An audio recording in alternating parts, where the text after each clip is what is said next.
Então, boa noite, pessoal.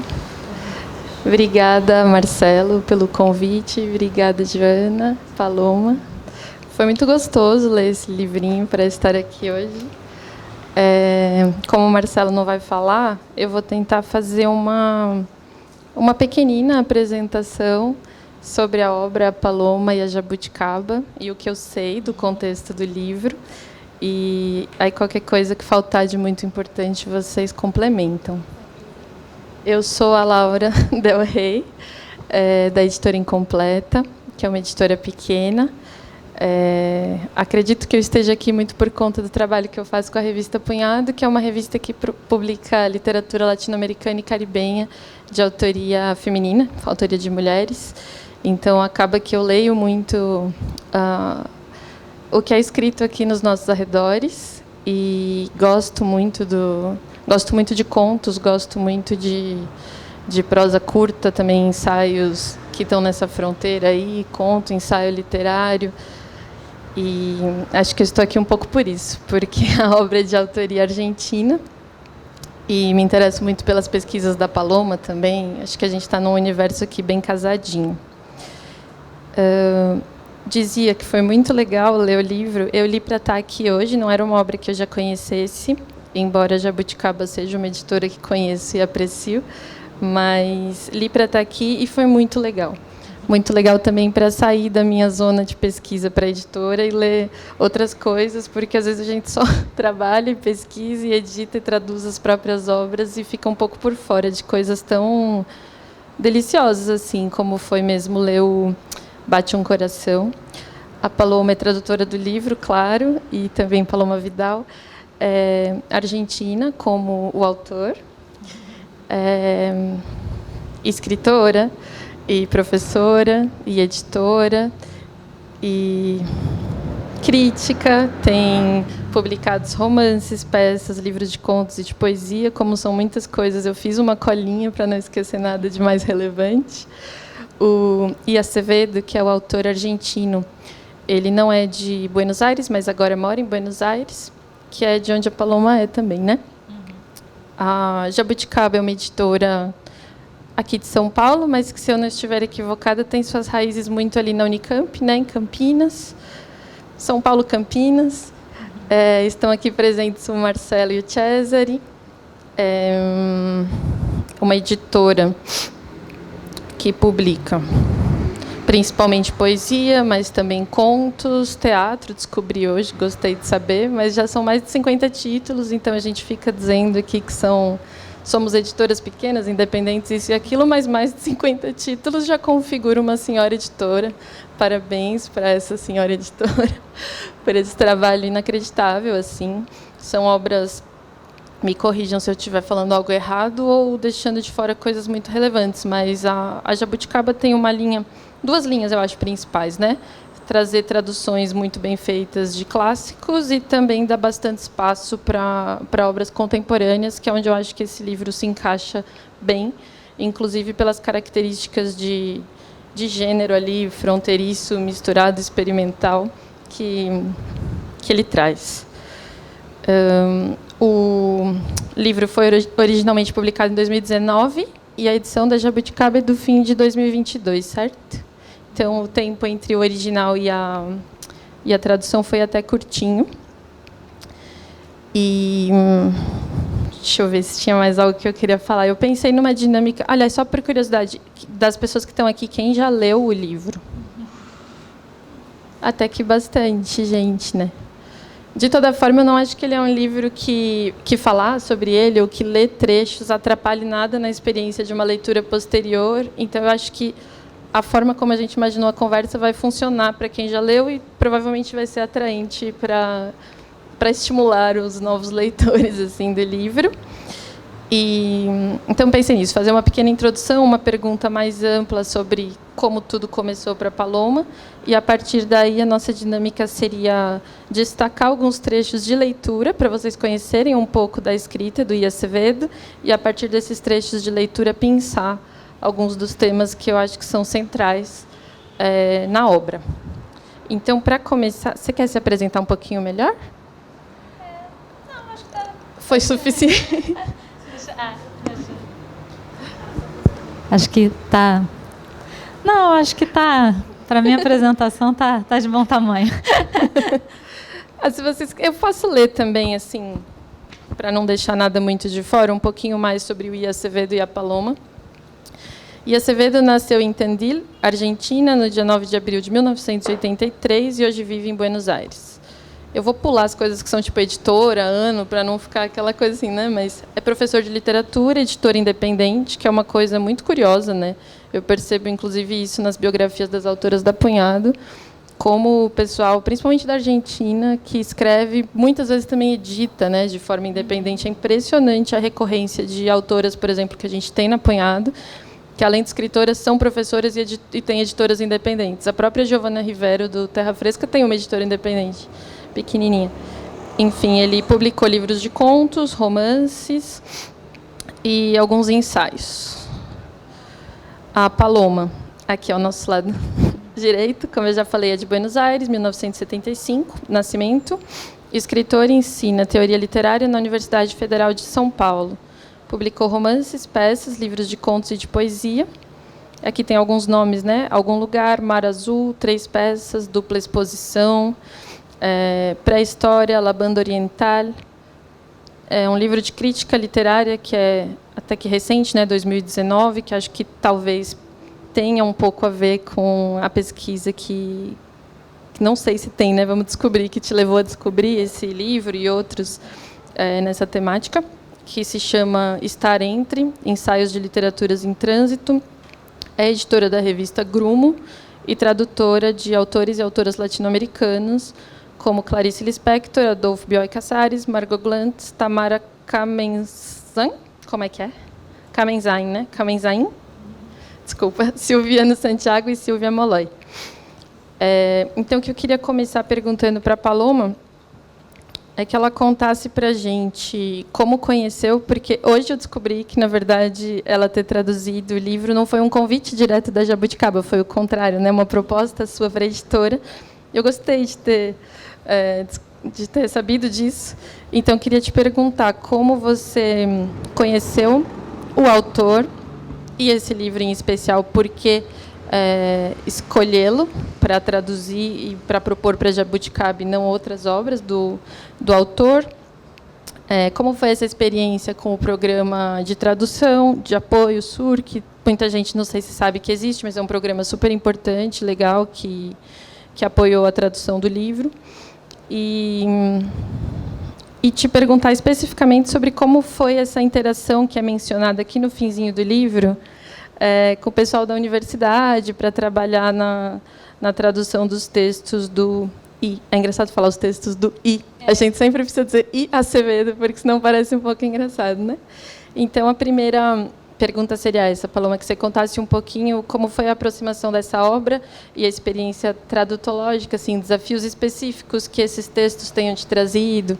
Hoje, por exemplo, eu estava conversando com o Marcelo mais cedo, né, que o próprio uso da linguagem não binária, ele é flutuante ao longo do livro, né? Então não é dizer assim, esses foram os pontos específicos que todos os textos tinham. Os textos são muito diferentes, então eu queria escutar um pouquinho de você sobre toda essa experiência, assim, de tradução e de contato, né, com o autor, se vocês se conhecem pessoalmente, se chegou a ter trocas.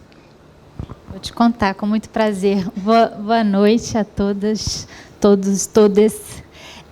Então, eu conheci o I através desse livro, que é Inês Acevedo, né, que, na verdade, é antes da transição. Eu ganhei esse livro de um amigo.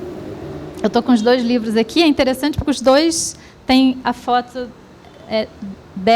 dele na capa. O nosso também, né? Uma outra foto, são vários momentos, né?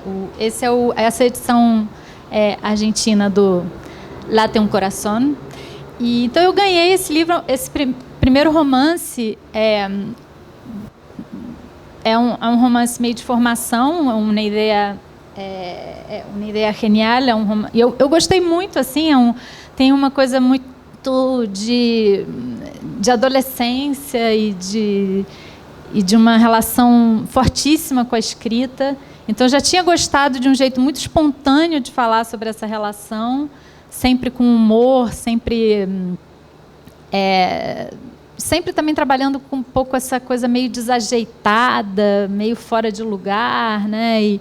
Então eu já tinha assim gostado e, inclusive, agora o livro mais recente do I é um diário de 15, que é o diário dele quando tinha 15 anos. Uma editora, estava falando até com o Marcelo, uma editora argentina que publica só diários, e publicou esse diário. Esse livro eu não tenho ainda. Mas, então eu conheci assim, né, como Inês Acevedo, mas aí esse livro, esse primeiro livro com o qual eu tive contato, acho que é de 2010, algo assim.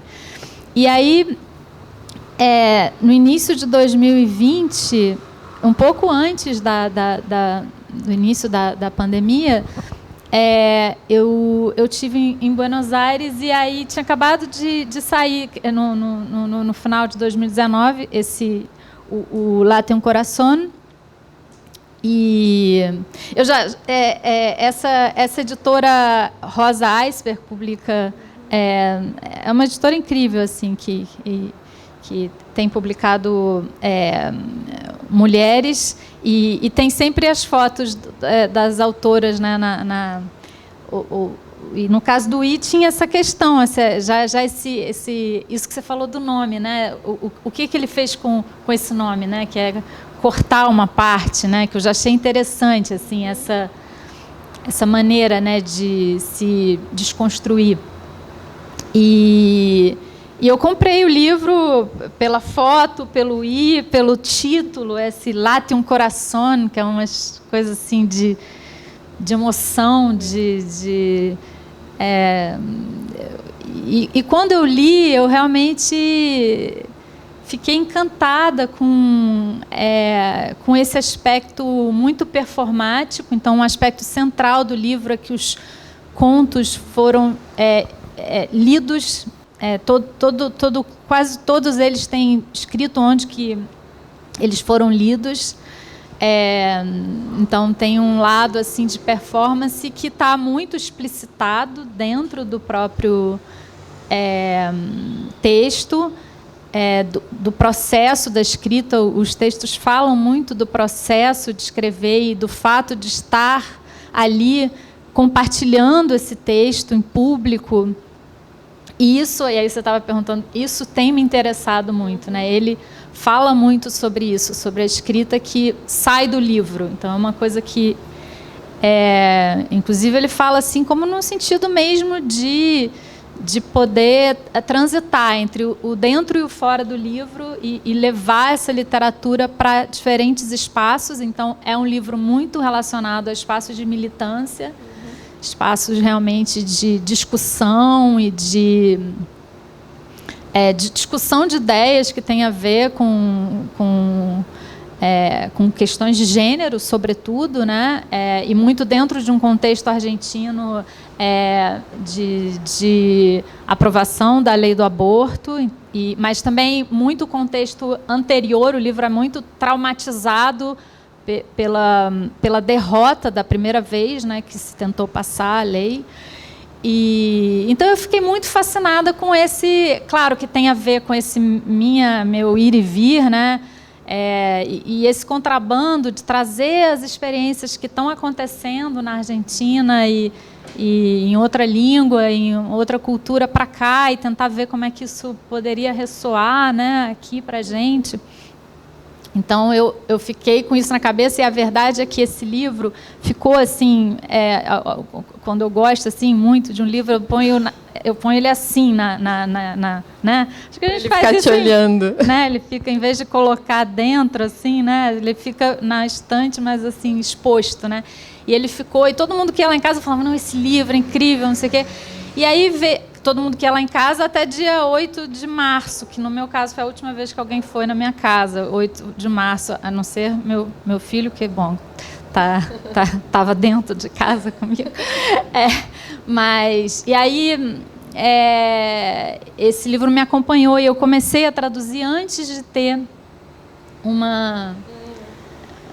uma editora, né? Mas aí eu devo dizer que eu pensei logo na Jabuticaba, porque eu tenho lido as coisas, e coisas muito especiais, né? Anne Carson, Bernadette Meyer, Adrienne Rich, são livros que me acompanham, né? Meus alunos sabem que, além do mais, estão nos meus cursos. E eu tinha ido, eu acho que no lançamento do livro de contos do próprio Marcelo, nessa coleçãozinha, né? Nessa mesma coleção, que são os livrinhos que eu acho muito... Você falou, é delicioso. Eu acho que, em parte, da delícia desse livro é o formato, né? Assim, essa coisa que a gente manuseia. Então, foi na pandemia, no lançamento do seu livro, né? E eu tinha acompanhado isso, tinha, inclusive, lido o livro do Marcelo, e eu falei, poxa, legal, acho que eu vou propor. E aí, enfim, chegando nessa questão, realmente, quando eu propus, eu já disse para... Acho que o Marcelo até já sabia, porque você tinha esse subsídio, você pediu para outros livros, né? Isso, para Tenon. Aí, realmente é uma coisa... incrível, inclusive a gente tem um programa assim também, né, no Brasil, e acabou de abrir o edital para quem tiver interesse, até dia 15 de maio. A Biblioteca Nacional nossa financia também, né, projetos de tradução. Então foi isso, aí a gente começou essa parceria, e aí estou falando demais, gente, mas porque, enfim, eu posso continuar? Claro, é que eu também pedi muitas coisas numa abertura só, né? Sim. E aí, como o livro é um livro de processo, de leitura em público, de compartilhar, eu, desde o início, eu tinha uma vontade de que a tradução fosse compartilhada. Então, primeiro, eu apresentei o primeiro conto num curso de pós-graduação na Unifesp, que eu estava dando. E aí o I. Acevedo veio conversar com a gente tinha lido o texto em português, com as minhas questões de tradução. Eu posso falar um pouco sobre isso. E depois no teatro tem uma coisa, eu acho que no teatro, né, que abriu o processo, né, a abertura de processos, né, então eu fiz uma abertura de processo de tradução, que era uma oficina, a gente viu 3 contos do livro, e era o mesmo esquema, eu projetava a tradução com umas legendas, umas cores, assim, eu nunca tinha feito, assim, amarelo, as frases que eu achava interessantes, rosa, palavras que se repetem, azul, questões de gênero, e a oficina não era propriamente uma oficina de tradução, embora tinha muita gente na minha universidade, na Universidade Federal de São Paulo, muita gente do espanhol que fez. E aí era mais uma coisa de debater 2 questões principais no texto, já entrando a oralidade e o gênero, né? As questões que vão mutando, né? E eu acho que o principal desafio do texto é a oralidade, né? E aí a gente trabalhou bastante isso na revisão também, né? Eu estava olhando hoje o arquivo da Agnes, que é a revisora, e as sugestões que ela me mandou, e que eram justamente que ela entendeu. Então, por exemplo, em vez de colocar a minha sempre, né? Em vez de colocar falarei, vou falar, a gente trabalhou muito. Quando de algum modo escapava, assim, eu ia para um lugar que não era tanto dessa oralidade, também isso foi marcado pela revisão. Acho que está de bom tamanho. Isso é muito interessante. Eu pensei que esse poderia ter sido um desafio, porque, como a Paloma já mencionou, né, ao final dos textos, na maior parte deles, está sendo dito em que ocasião esse texto foi lido num espaço público.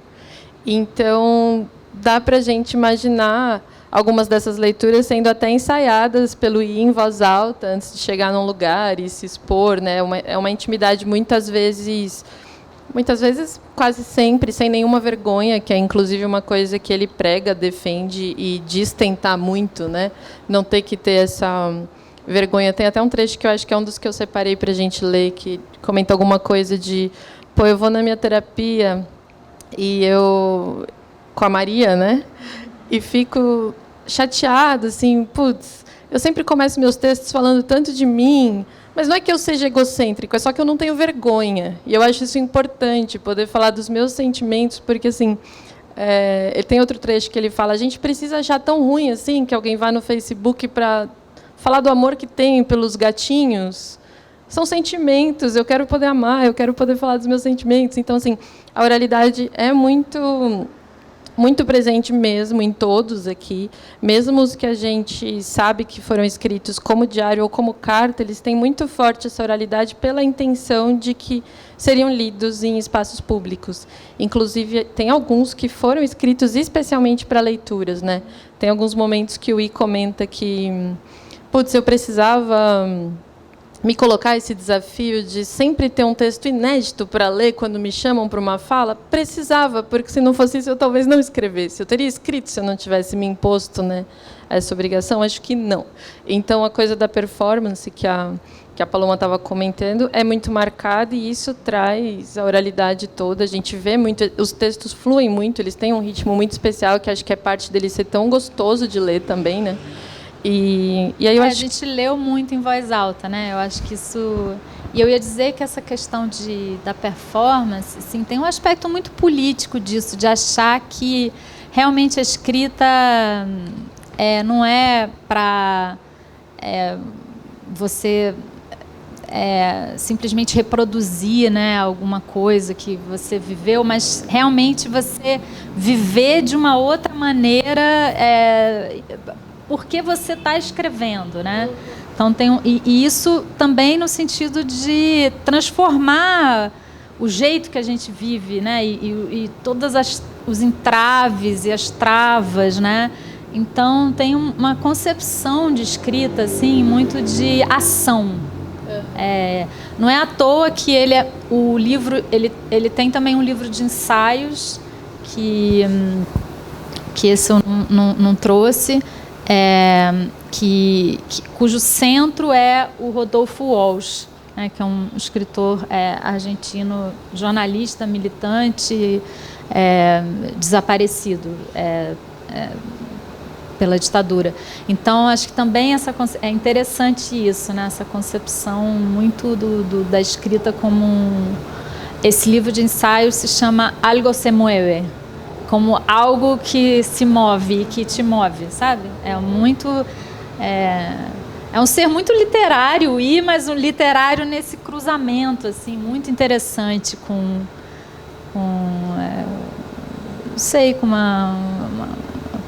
nesse sentido é muito revigorante, assim, porque você vê alguém que tem uma confiança, assim, na literatura, né, nesse aspecto.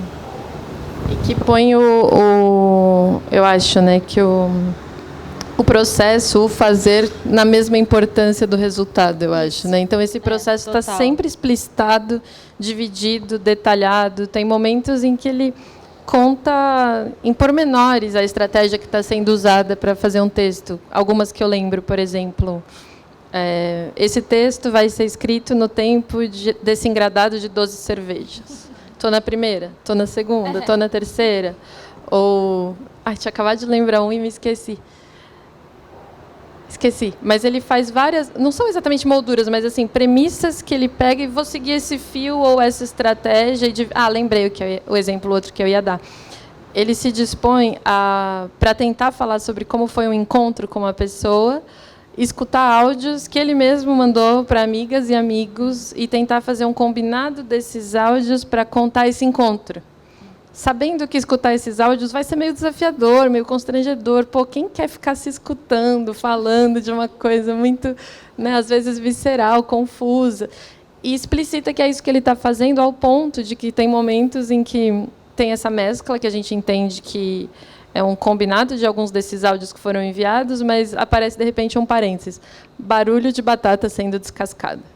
Então, o método está ali presente o tempo inteiro. Eu acho que é um dos grandes sabores assim, do livro, né? Eu pensei várias vezes em falar que o livro era uma delícia, que era uma graça.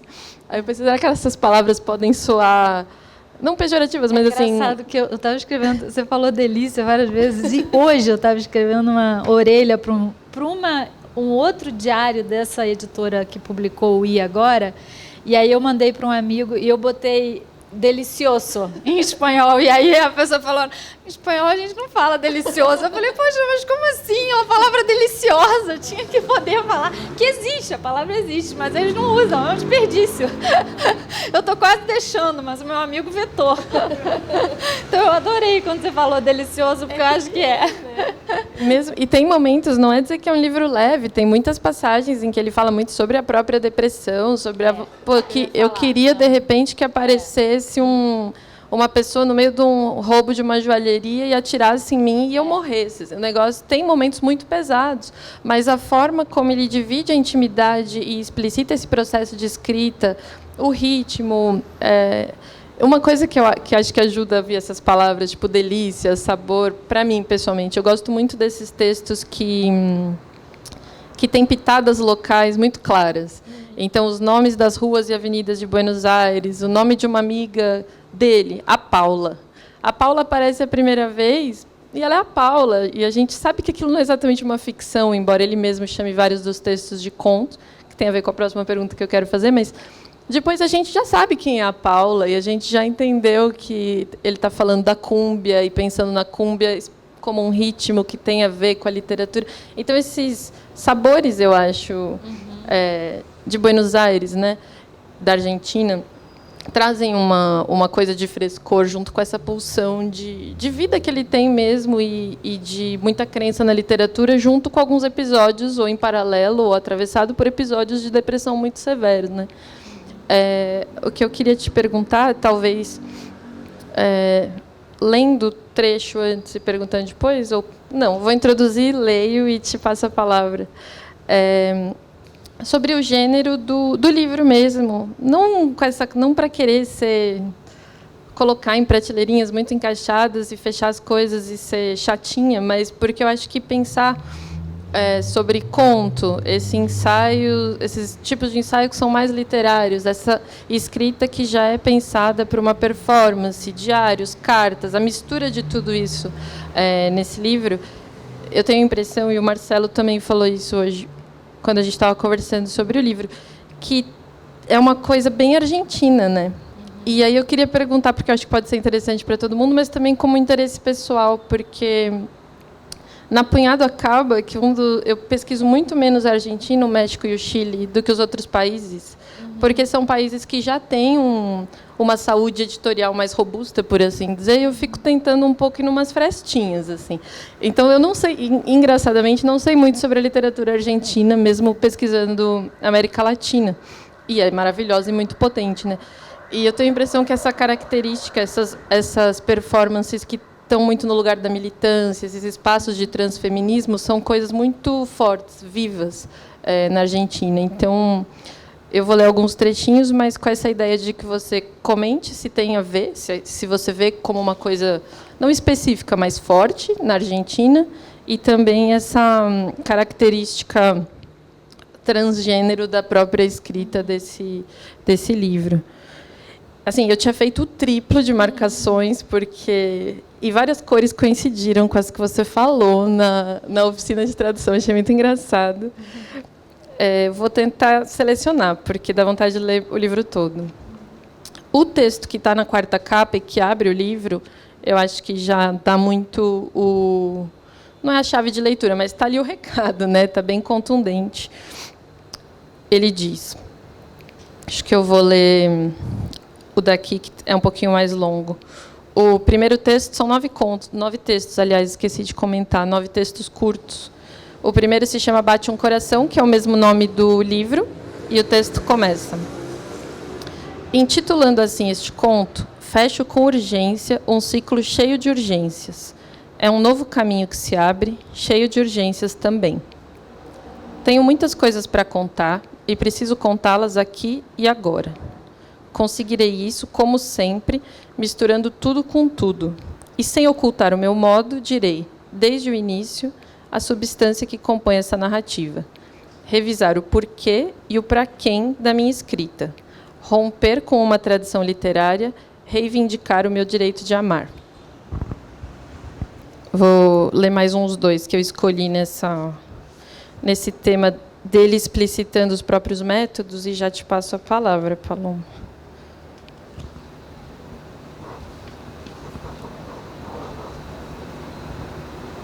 Esse que é mais longo, quer ler você? Posso ler. Eu pensei do timidamente até o Minha Obra. Tá.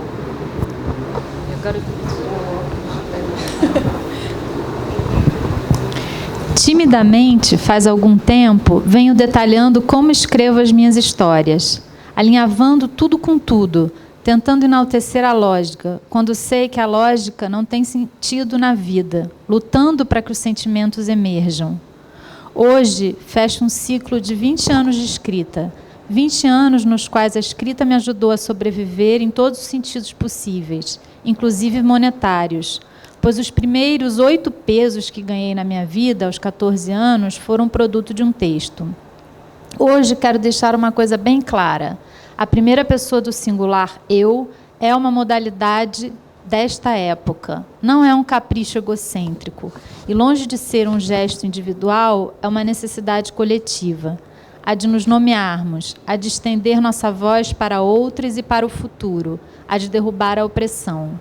E, para levar ao extremo essa necessidade, romperei aqui agora uma regra implícita e explícita da literatura, aquela que indica que os artistas mesmos não devem explicar sua obra, pois este conto fala da minha vida e também da minha obra. Obrigada. Acho que só mais um, gente. Dá vontade de puxar muito. Tem alguns, vários, né, nessa mesma direção do último, dele falando por que acha que essa tendência à autoficção ou a algum tipo de escrita do eu não é só um sintoma, por assim dizer, narcisista do nosso tempo, mas sim necessidades específicas, inclusive de pessoas que há pouco tempo não podiam estar nas histórias, ou não eram personagens das histórias, ou não contavam as suas próprias histórias. Tem alguns trechos que falam sobre isso ao longo do livro, né? Deixa eu escolher um aqui. É só mais esse, então. Paloma. Vou passar para você de novo, porque sua leitura é mais legal.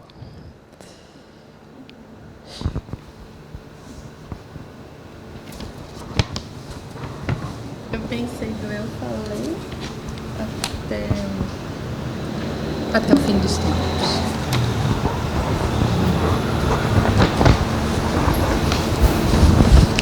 Eu falei com a Maria, minha psicóloga, e apesar de eu ficar me martirizando por falar o tempo todo de mim nos meus contos, por começar os contos girando em torno de mim mesma, eu me obrigo a me reconciliar com a minha raiva e aguentar o meu mau humor, porque se eu me odiar, não vou conseguir escrever. Então eu me acalmo pensando que se eu escrevo assim, não é por ser egocêntrica, mas porque não tenho vergonha. Como aquilo que falei com as meninas. Ter vergonha é ter orgulho pela sua cara, ter medo de fazer ou dizer algo que destrua sua cara, mole e cuidada. Algumas coisas fizeram com que eu não tivesse cara e, portanto, nenhum tipo de orgulho. Desde que nasci sem nome, sem ser o que esperava, fiquei liberada, boiando como um dente de leão. A única coisa que espero nestes dias é que os meus afetos tenham paciência quando eu tento me prover, de maneira um tanto brutal, do objeto do meu desejo. E o meu desejo hoje é dizer alguma coisa, o que para mim é uma espécie de dom, porque eu acho que o que eu quero dizer é importante. Quer dizer que, apesar desta intensa depressão, hoje estou num momento em que estou sozinha, em que sei que quero dizer alguma coisa e estou certa disso. E nada poderia me deter, nem mesmo a necessidade que não temo expor de maneira plana, de escrever esta história com palavras curtas, e que o ritmo deste texto seja como o da cúmbia, um tique-tique, tique-tique, tique-tique envolvente, que é o ritmo das coisas que se desenvolvem passito a passito, sem pressa nem pausa, entregando a todos a segurança de que a vida segue, como sempre, da origem até o fim dos tempos. Obrigada. Então, tema que eu pensei a partir daquela minha introdução e desses trechos que a gente leu foi você comentar um pouquinho dessa mescla de gêneros e também aproveitando que nesse momento ele fala de si mesmo como ela, né, estar aqui em casa sozinha, que você também comentasse como esse processo de transição acontece ao longo do livro, pelo fato de os textos terem sido escritos em momentos diferentes, em anos diferentes, então esse ser um processo em andamento, né? Exatamente. Isso foi uma coisa também que me fascinou do livro, né? Porque o primeiro conto explicita isso, né? Deixa eu ler a frase assim em que isso está dito, né? Abri na página. Ser mãe, tornar-me lésbica, não ser mais mulher, foram experiências que abriram as minhas emoções. Então, como se o conto Bate um Coração, na verdade, é como se fosse... Que é o primeiro conto, é o conto que abre o livro, na verdade, esse momento assim, de um processo, de um ciclo, né, que teve muitas etapas e que chega a esse lugar, nesse momento, né? Mas, de fato, o livro tem essas flutuações, né? E em muitos momentos é narrado numa primeira pessoa feminina, né? E isso também eu achei interessante, porque a gente acompanha isso também. Então, a gente acompanha a escrita dos textos e essa vontade de comunicar, mas a gente também acompanha esse processo subjetivo e coletivo, né? Porque, na verdade, é um processo no qual ele se insere numa coletividade que também é quem permite e protege esse processo, né? Então, eu acho que isso é interessante.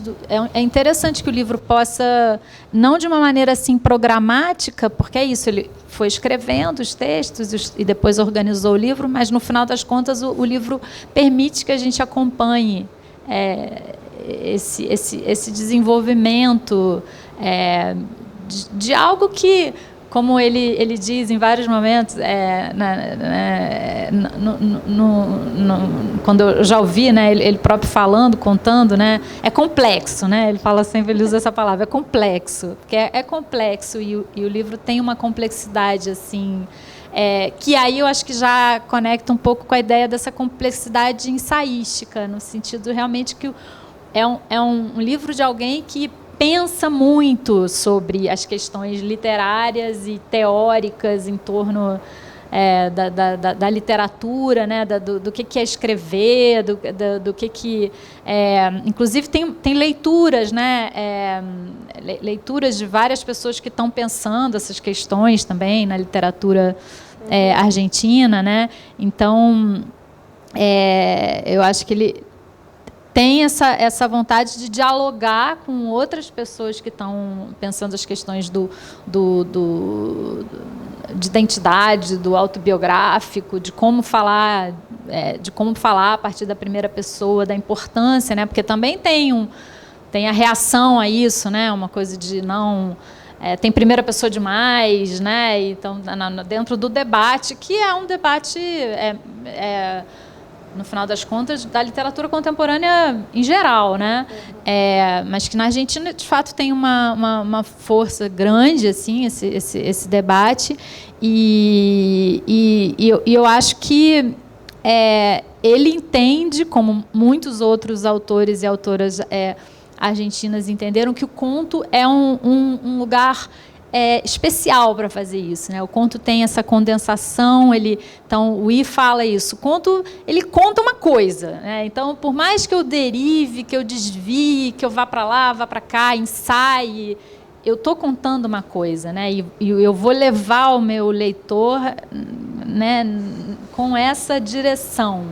Então, isso é muito interessante. E aí tem os grandes do gênero, né? Porque é isso, o óbvio, né, do Borges, mas o Walsh, né, que é alguém que também usou o conto no sentido mesmo de ser um gênero muito efetivo.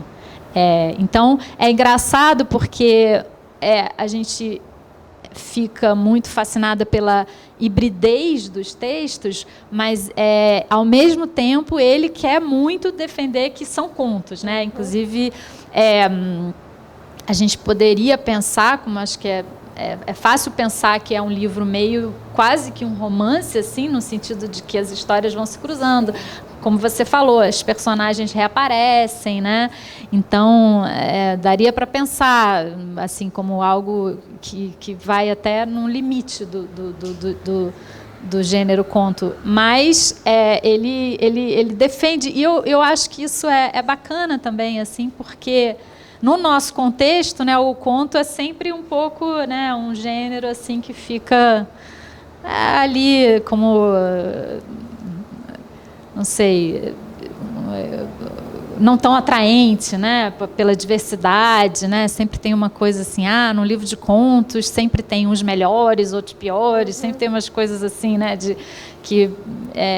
enfim, que eu acho que é interessante como ele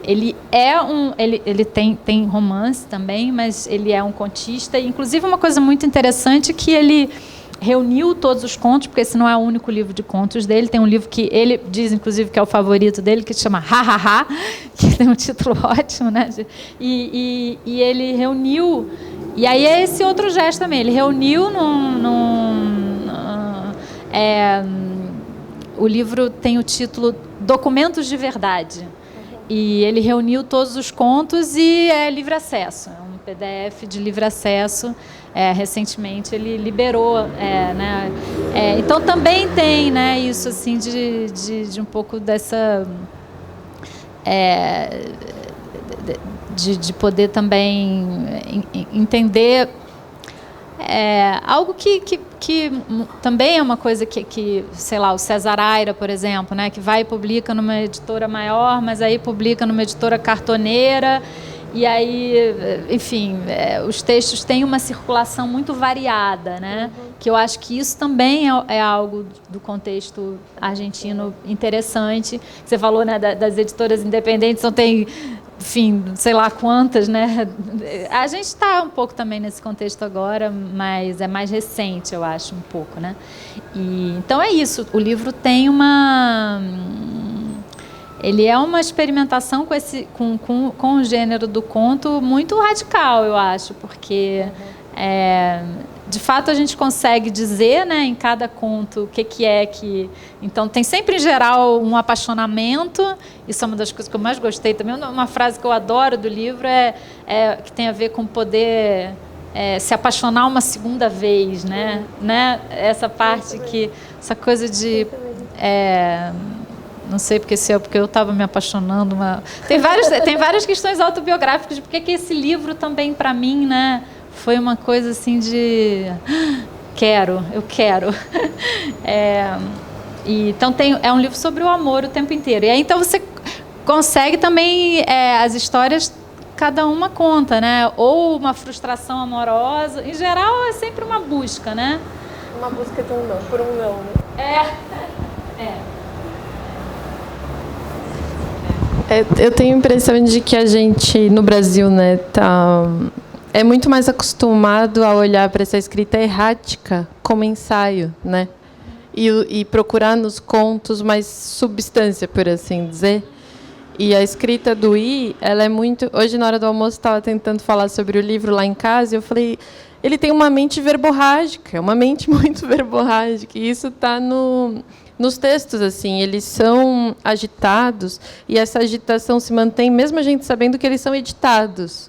Porque acho que isso é curioso de falar também. Talvez parte das coisas que a gente comentou aqui levassem vocês a ideia ou a impressão de que é um livro de jorro, né? Desses em que depois não se mexe para se manter algum tipo de verdade imaculada, mas ele assume que edita. Eu melhorei essa frase, ou se critica e se justifica ao longo dos próprios textos, né?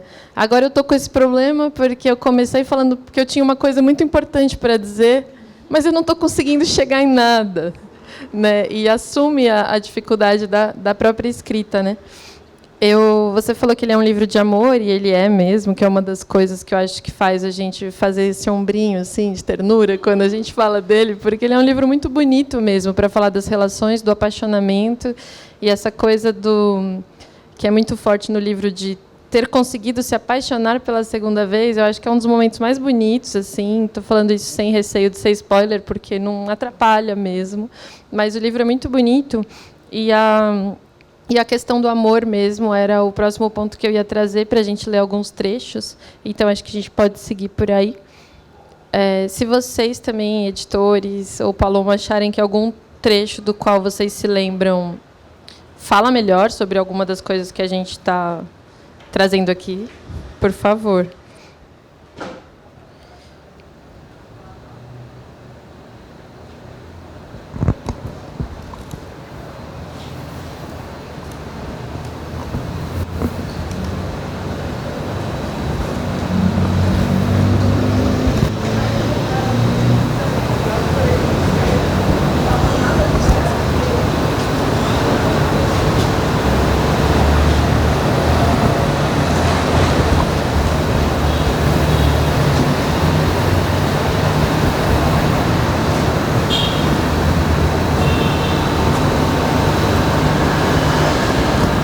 Eu encontrei um aqui que não é exatamente sobre amor, mas eu acho interessante a gente ler, porque é um momento em que ele vai falar sobre essa grande dor que foi a questão da descriminalização do aborto na Argentina, a primeira tentativa, a segunda tentativa, e como essa reflexão sobre não só não ter pudor de chorar em público, mas também de falar em público, se expor em público, foi se transformando com a própria decisão de transicionar, e como isso mudou a forma dele de se ver e de escrever, que eu acho que é um trecho bem, bem bonito, assim.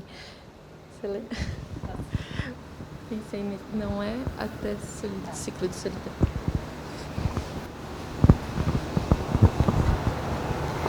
Não é, como disse a ministra Patrícia Bullrich a respeito do assassinato de Santiago Maldonado, apropriando-se de nossas categorias, que a verdade ganhe da narrativa. Não é assim, nunca é assim. O que ganha é a memória, e aonde quer que você vá, você a encontrará. É a única coisa que temos e é o que ninguém pode roubar nem reprimir. No meu corpo estava a memória, mas a história não tinha se formado ainda. Foi um mês depois, no dia 10 de setembro, que caiu a ficha do que estava me acontecendo. No dia anterior, eu tinha brigado com a minha namorada. Enquanto eu lavava a louça do café da manhã, pensei, e agora? O que eu vou fazer?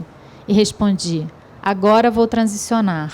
Então entendi que ao transicionar, ao assumir um aspecto masculino, corri o risco de pôr na minha própria cara a cara do meu irmão.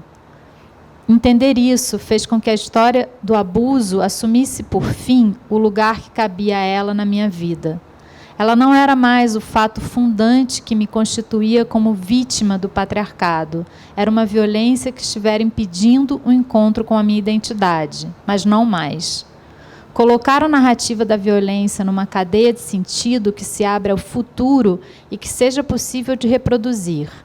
Eis aqui a dificuldade para quem arranha na pedra da memória, tentando lhe dar forma, torná-la linguagem. Um mês depois, no encontro de docentes trans, pude contar esta história completa, mas sem chorar. Ali, recebi um imenso abraço coletivo, um abraço com o qual se fechava um longo ciclo de solidão. Eu acho que é interessante você ler, a gente estava falando do amor, e aí ler esse trecho, porque também essa questão de ficar falando do amor em público, e falando, e se declarando, tem também uma coisa de muitas vezes são histórias de desencontros, histórias que não deram certo, mas aí aquilo gera assim, uma onda de calor e de solidariedade, que eu acho que no final das contas é interessante, porque é realmente romper com uma vergonha, né, de poder se expor, e também entender isso como algo lúdico, né? Porque eu acho que também a literatura dele tem um pouco desse poder trazer as outras pessoas para dentro do jogo amoroso, né? E que a gente fica meio atraída, né? por esse jogo. Então, acho que porque a gente sempre pensa, né, que a relação amorosa é uma coisa muito individual, né? Uma coisa de que a gente vive ali, talvez no máximo com amigas, mas de repente você fica falando, né, que está apaixonada e compartilhando né, e vira uma coisa assim. E isso dentro de um contexto em geral em que esses discursos, né, são dentro de espaços, como eu falei, de militância, né?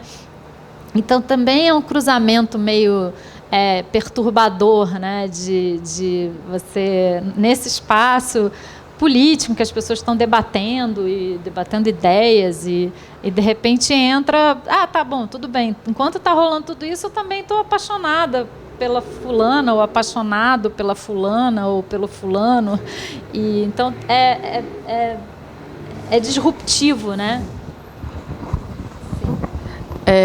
Tem até eu esqueci em qual dos textos, tem uma hora que ele se distancia um pouco da temática do amor, assim, e aí vem até um parágrafo que é só para dizer: acho importante dividir com vocês que este que vos fala está novamente apaixonado, né? Como assim, opa, não poderia deixar de ser, vou mencionar aqui, né? Tem um trecho aqui, para quem tiver com o livro, né? Eu esqueci de falar, desculpa, a página 116, é curtinho, então vou ler eu mesma, mas ele diz: por isso, a minha grande preocupação agora, por motivos pessoais, mas também por motivos literários, é poder dizer os meus sentimentos. Eu me sinto, de novo, um pouco lúcida ao pensar nessas coisas em termos racionais e não numa mera descarga de estouros como ontem. Mas vivo nessa luta constante, porque eu não gostaria de desmerecer o meu choro aos borbotões, enquanto dentro de mim um impulso de curiosidade me diz: vejamos o que acontece com isso. Deixemos que saia. Claramente sou uma pessoa. Por que eu deveria desprezar os meus sentimentos? Por que reprimi-los?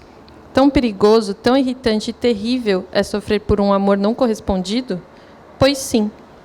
Conto as vezes que me dei a esse luxo, que é um verdadeiro risco à integridade física, e vai ser hoje, mas ainda assim me resta alguma fortaleza para resistir a ele.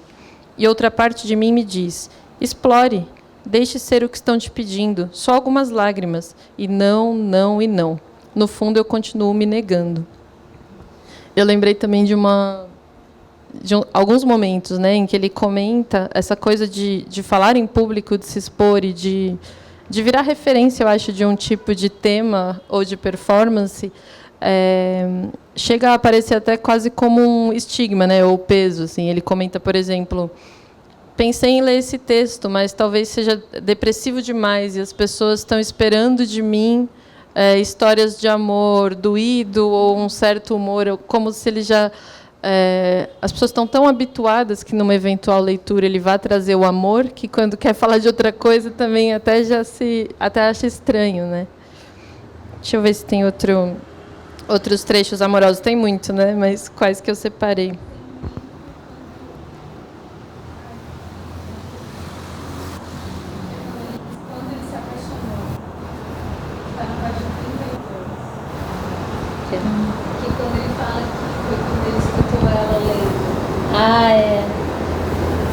Sim. É bonito mesmo.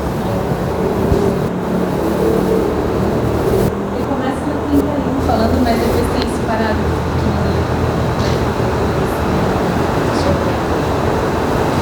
Sim.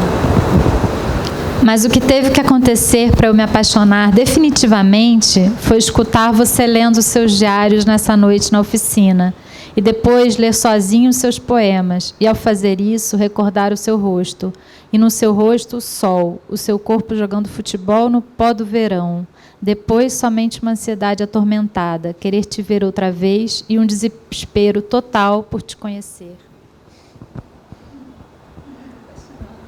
Porque também tem, acho que assim, enfim, também não quero, né, não sei se a gente está se estendendo demais. A minha empolgação, espero que a minha empolgação pelo livro não não seja assim um pouco... Mas, enfim, de fato, tenho essa empolgação por esse livro. Mas eu ia dizer que tem também essa riqueza de recursos, né? Que eu acho que tem essa segunda pessoa que aparece muitas vezes, os textos direcionados a alguém, mas aí no meio também, de repente, isso se interrompe. Ou, como a Laura estava falando, os áudios, né? Então, de repente, você colocar áudios e os barulhos, ou depois também usar o diário, né? E aí já mais dentro da convenção do diário. Então, acho que tem também uma... Dentro do gênero conto, né, tem uma maleabilidade, né, em relação ao que dá para colocar, o jeito que dá para colocar, e também isso, né, uma literatura que, como o Barthes fala, né, no Prazer do Texto, acho que é uma literatura que quer trazer, né, quer dar prazer, né? E eu acho que isso, não sei, ao contrário de muitas vezes, né? Sei lá, os autores, não, eu não penso no meu leitor. É quase que o contrário, né, do autor, assim, do clichê do autor, que, não, estou aqui, meu texto, eu não, quase que, não, eu estou aqui realmente, não, eu estou querendo te agradar, eu estou querendo que você, né, né, uma coisa assim. Sim. Interessante, eu acho, de uma relação muito explícita assim pensando, né, em quem vai estar do outro lado. E tem um humor também, né? Um humor gostoso muitas vezes, né, no texto. Eu tinha esquecido totalmente que havia tal coisa como um horário. E a gente foi falando e falando. Eu acho que então já vale a pena abrir para, se vocês quiserem falar ou perguntar alguma coisa, Marcelo, César e Paloma também, se eu acabei deixando de fora nessas chamadas, alguma coisa que vocês tenham vontade de falar.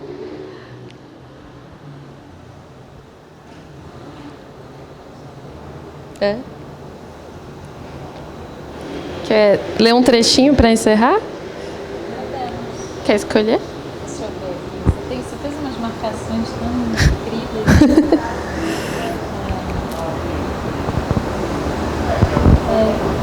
Talvez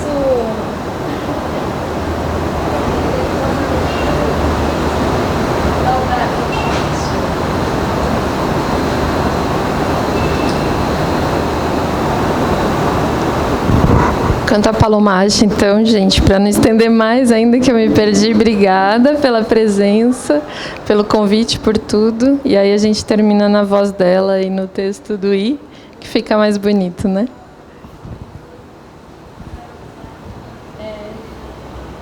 Vou ver se tem a ver um pouco com o que eu estava dizendo desses recursos e de como que também tem a ver com o jeito que a gente escreve hoje, sei lá, que pode escrever, né? De repente ouvindo um áudio, né, ou numa conversa. Então esse conto se chama Untitled Document, e começa assim: entro nos arquivos compartilhados e por toda parte vejo arquivos compartilhados com você. Procuro o arquivo que abri para falar sobre a nossa relação e logo me dou conta de qual é. Ele se chama Untitled Document. É um arquivo que não tem nome. É um arquivo sem nome no meio de arquivos desarrumados. O drama de não conseguir classificar. Compartilhamos a maioria desses arquivos nos últimos meses.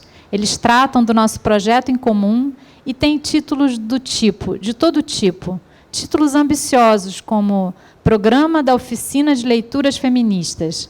Tateantes como Notas sobre Juana Manso. E repetidos, como no caso de Primeira Aula e Primeira Aula, escrito diferente. Acho que o meu favorito é Linha Cronológica. E se eu abrir, certamente vou encontrar uma nota que deixei para você, te dando parabéns por você ter tido a ideia de criar uma linha cronológica. Vou me certificar. Sim, antes da linha cronológica que você criou, diz: Ah, te amo. Façamos linha histórica no PowerPoint. Fundamental.